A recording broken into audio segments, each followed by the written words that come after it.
revolutionary traditions and contributions of the family, but also be now sufficiently across the broad range of policy debates to be an active policy leader and manager as well, and not simply attend to the broad politics. So I don't have a romantic view of these questions. Xi Jinping and I aren't best pals and buddies who write to each other every weekend. I've met him, long conversations with him, others have as well, and these are the conclusions I've drawn. On your second question about Sino-US relations, what I sought to do in the lecture was indicate that I believe that China's overriding interest for the next 5 to 10 years will be to maintain its stability, even when China passes the United States in size of aggregate size of the economy. They will not achieve anything approaching a comparable standing with the Americans in terms of their military capabilities until mid-century. I mean, China is just dusting off an old Ukrainian aircraft carrier at the moment and taking off from a flat top for the first time. You know from your own traditions with fleet air arms how long these things take. We know from our own traditions with fleet air arms how long these things take. And despite the formidable pace of Chinese military expenditure, America will remain as the military superpower until we get much closer to mid-century. So therefore, sure, we cannot ignore China's becoming an economic superpower. And what I've said before, consistent with the rationale of this series in terms of the influence of geoeconomics, that actually creates foreign policy and security policy influence. But in terms of hard military assets, our friends the Chinese have a long way to go. Thank you. Yes, sir. Just wait for the mic to come to you. And can we have the lights on in the room, please, so that we can see who we are. Very well spoken, sir. I've got two quick questions. The first is, would you say in China the politics follows the economy more closely than in other countries? And the second, for example, China's engagement with Africa. And the second is, will the political reform in China be driven more by China's engagement with the world or by its own people because of rising expectations, or it won't change at all? I'll take a couple of more questions before I... Yes, Ed, you at the back.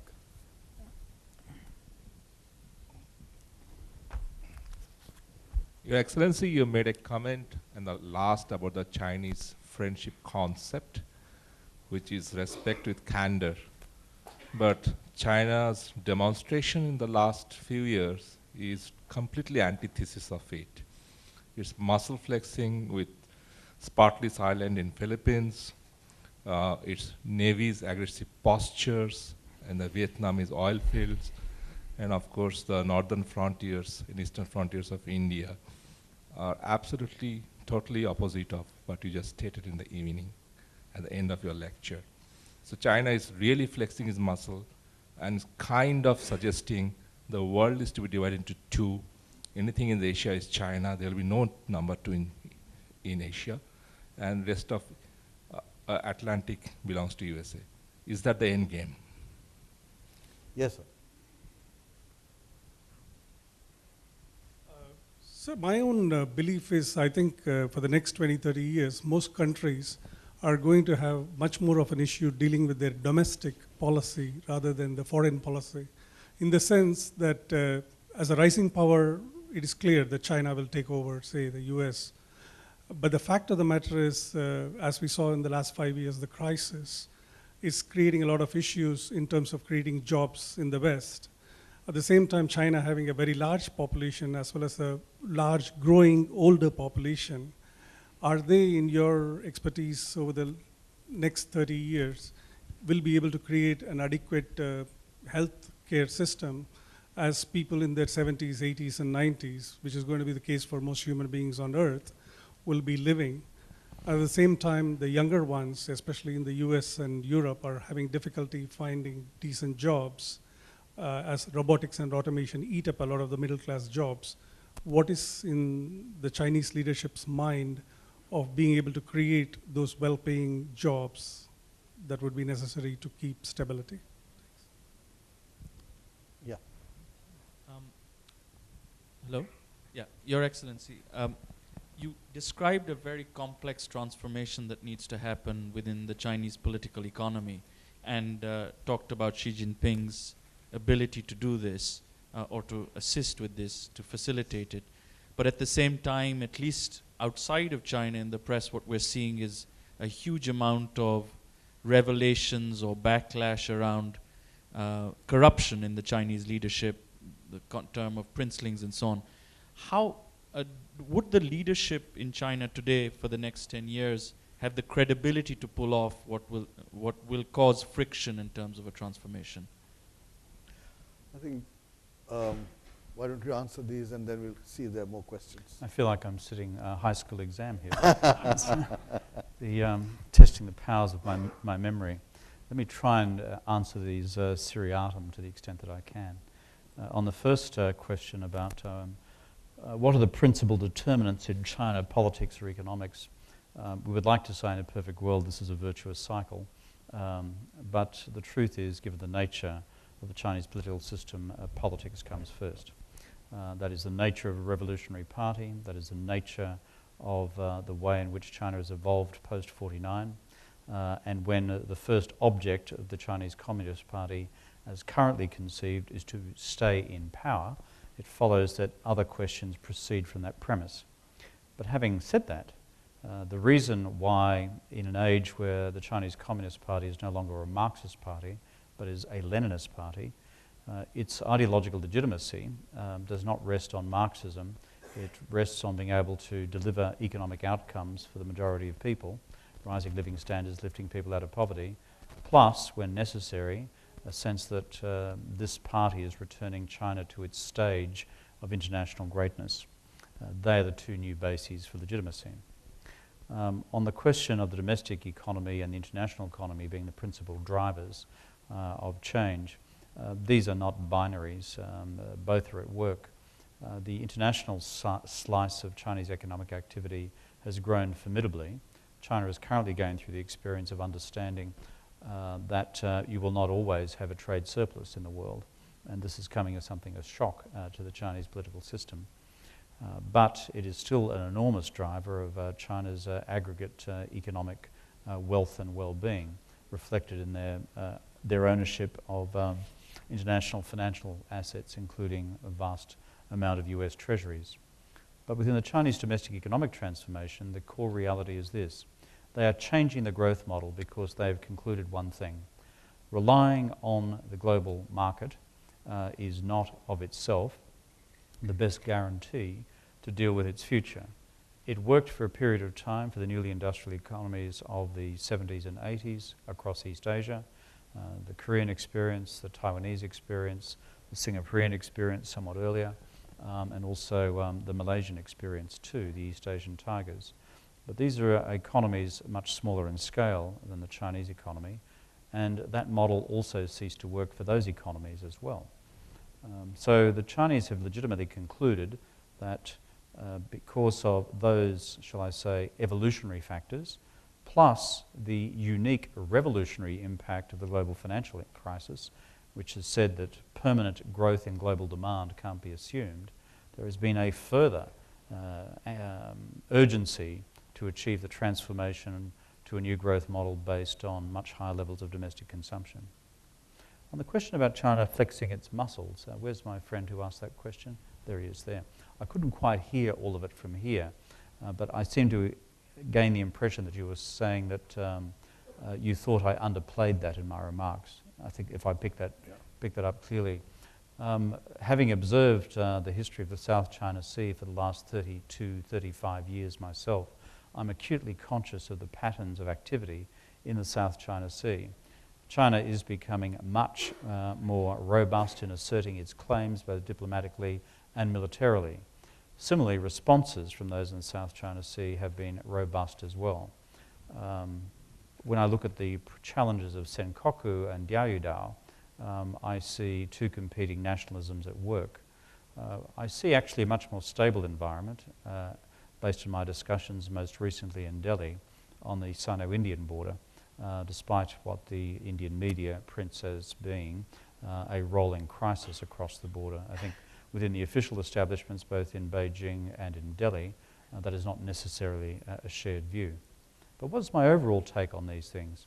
China, in its diplomacy, as I've observed it over the last 35 years, has gone from passive to active. China, in its military capabilities, has gone from being an essentially land-based operation with a PLA with a principally domestic function into an international military capability, both in terms of its sea-based systems and its air power as well. And the objectives which ultimately underpin those capabilities has been China's capacity to ultimately use military force if it became necessary over Taiwan. Here is the challenge, however. The capabilities which arise from that contingency then provide the Chinese with a series of other capabilities capable of doing a whole range of other things which people in the region will find destabilizing. Hence why I say we need, frankly, an emerging sense of common security culture in East Asia and the Pacific, basic confidence and security building measures, basic transparencies. This is a very brittle security policy environment, very brittle. And we can either just sit back and wait for things to happen by miscalculation, or we can choose to, frankly, create a different culture to at least minimize the possibility of conflict by miscalculation. Two final quick points on the other questions that were asked. The domestic policy changes. Who asked that question again? Challenges versus the foreign policy challenges. Again, these are not binaries. The Chinese see themselves as having two sets of challenges to face simultaneously, and they must embrace both. They must walk and chew gum at the same time. They don't have the luxury of saying we're just going to do the domestic stuff and forget about our role as a rising great power. They've got to do both. But here's the other reality. In this globalized economy in which we will operate, there is no such thing as an exclusive domestic domain anymore. 50 years ago there may have been, now it is not. I do not know of a single agency of state in my country which is not impacted on a daily basis by the globalizing reality which they face, whether it's from fisheries to communicable diseases through to the traditional statecraft of what the militaries do. And how is China seeking to create jobs for the future and deal with its own demographic challenge, in particular the aging of its population? Two quick points. One is get ready for a change in the one-child policy. I think they're moving in that direction. I think they're concerned about where all that takes them in the future. And of course that doesn't remove the aging factor which therefore emerges from the period 2025 to 2045, but I believe you'll see changes on that policy. And how will they create the jobs?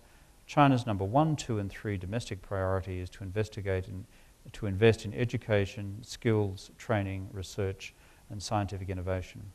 It doesn't matter where you go in China, which city, which municipality, which research institute, the phenomenal state investment in these assets to create, as they say it, the capacities for tomorrow is formidable. On corruption, well, it's a bit like saying, is the Pope a Catholic?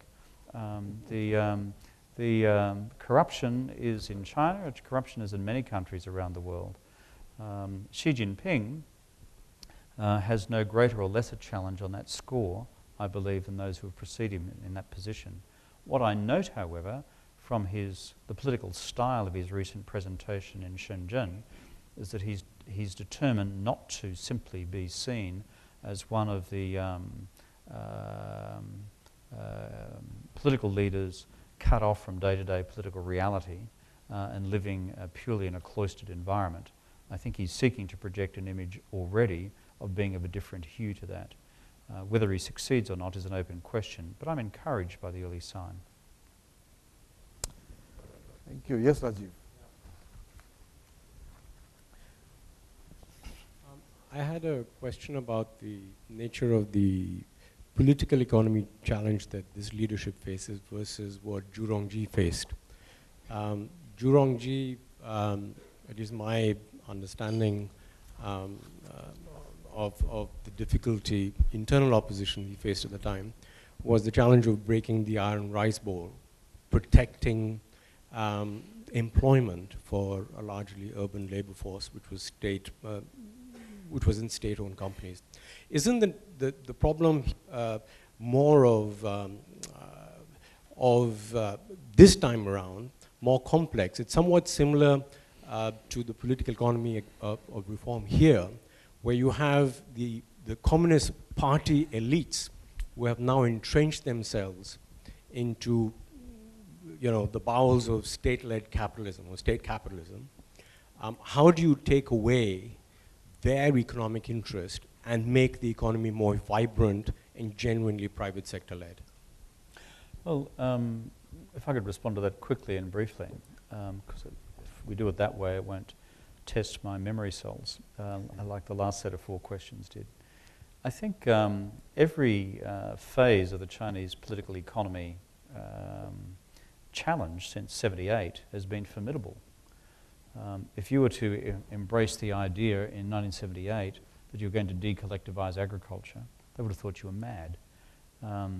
If they said that you were going to abolish state controls on prices, they would have thought you were mad. If they thought that you were going to impose on yourself some of the disciplines arising from WTO membership, they would have thought you were mad.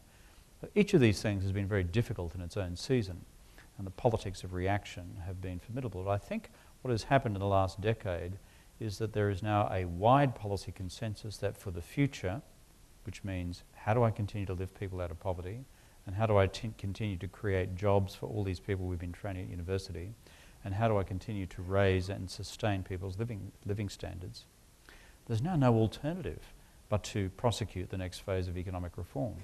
The Chinese leadership haven't had a revelationary experience, having spent the night reading Adam Smith in The Wealth of Nations and said, Eureka, we've worked it out and off we go. No, these are very pragmatic people and exceptionally well researched on what now must be done to sustain growth levels in the vicinity of 7 to 8%, create the employment necessary, which can only occur now with a much greater slice for the private sector. On the mechanics of it, for those of you in the IPO business, watch out for some IPOs coming along. I think they're going to be formidable. As to whether you should invest them in or not, that's a separate question. But I think you're going to see a lot of activity there. Large-scale private firms, whether it's in Chinese auto or Chinese manufacturing, who I know quite well personally, they have been feeling the pinch from, shall I say, the dominance of the state sector in those 2 overall fields of the economy. They are demanding their own economic space. They're saying to the leadership, you want us to create an extra 1 million jobs? Fine, give us the space in the market to do it. Now, is that going to be a challenge of politics in the party? Of course it is, but so is each challenge so far. And here is my final point on this. The last 30 years, I have seen so many analyses written on why the Chinese reform process and the Chinese political process will self-implode. Most of these are what I describe as optimism-driven analysis in the hope that it would. None of them have come to pass, and 35 years later the Chinese are chugging along at a great pace. I therefore see no prima facie cause for concluding that they're going to fail in the next 35 years. This is a very, very methodical process. And when I talk about phase 2 of Xi Jinping possibly being a small p political reform, it's not because they've gone home with a volume of Montesquieu and not because they've taken some Locke home to study and realised that in another eureka moment that the Americans got it right in 1776. No, but they know that the expectations from their own middle class are going to reach a certain breaking point that unless they provide a breakthrough with a certain capacity to reflect a political view within the country other than through the protest literature of the social media, then the system will fracture. So again, for quite pragmatic and well-researched reasons, I believe you will start to see an opening of the system. Not huge, but enough to sustain the political economy of the country. Yeah, Excellency. Yes, I'm afraid we are running out of time. Just a couple of questions. Yeah, please.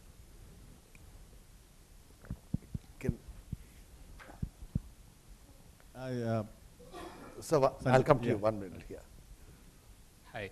I have 2 questions, so a small test. If you can just ask 1 question each because he has a dinner to go to. Okay, I'll stick to 1. You described this event over the last weekend when he went to Shenzhen, and the official Chinese news agency didn't cover it, and it was more through the Yoko Tudus and the blogospheres out there. So how do you see social media impacting China politically, socially, and economically? Let me answer that briefly. For my sins, I'm on Chinese Twitter.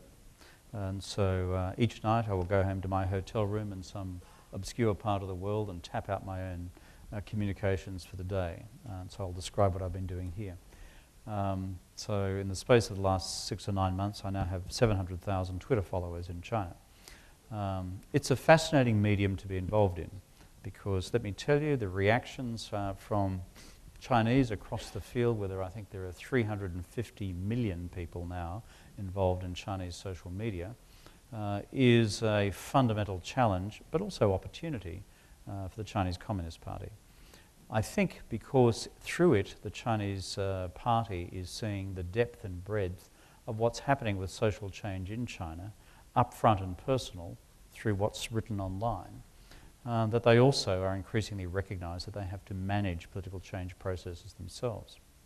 Do dissidents still get imprisoned in China for attacking the central role of the Chinese Communist Party? Yes, of course they do. That continues to happen. And do we continue to protest about that? Yes, we do, as we should. However, what I find as someone who went to live there 25 years ago and comparing the China of then to the China of today, the level of personal freedom which people have on the questions of their work, their marriage, their points of view on every subject under the sun, this is like moving from on a freedom index of 1 out of 10 to a freedom index of 6.5 out of 10. That's kind of what's happened. But I think the leadership is smart enough to know that they've actually got to continue to open the system further. That will be the hardest thing, harder than, frankly, the economic transformation which I referred to before. Yes, Mr. Singh. Excellency, you had mentioned about the security culture to be created in the region. Now, with so many territorial disputes, most of which China is involved, do you think, what kind of security culture do you expect to be created?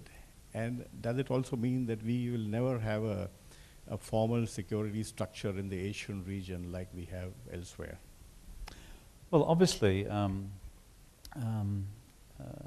China in the region, as I said in the answer to the question from the gentleman at the back, is more assertive both diplomatically and militarily.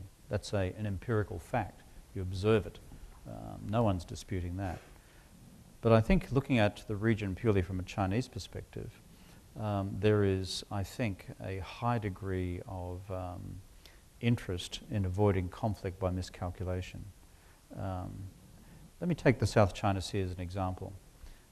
There are incidents happening out there every day of one description or another. There are up to 8 Chinese government agencies involved on the high seas in the South China Sea at a given time, from fisheries to customs to the PLA Navy to the Coast Guard to whomever, the provincial administration on the islands themselves, the Air Force. There's a very good study done by the International Crisis Group of this only about 6 or 9 months ago, which maps the number of agencies involved. Then you compound that when you go on the other side of the equation in terms of who's also engaging at the Filipino level, who's engaging at the Vietnamese level, etc.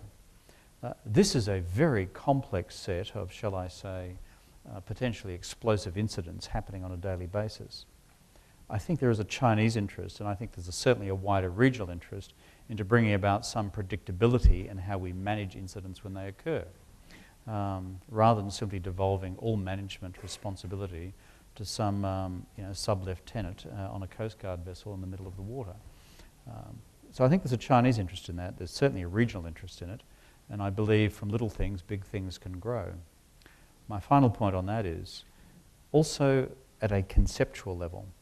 China says that its vision for the world is for a harmonious world, 和谐世界. The Chinese domestic vision has been for a harmonious society, 和谐社会.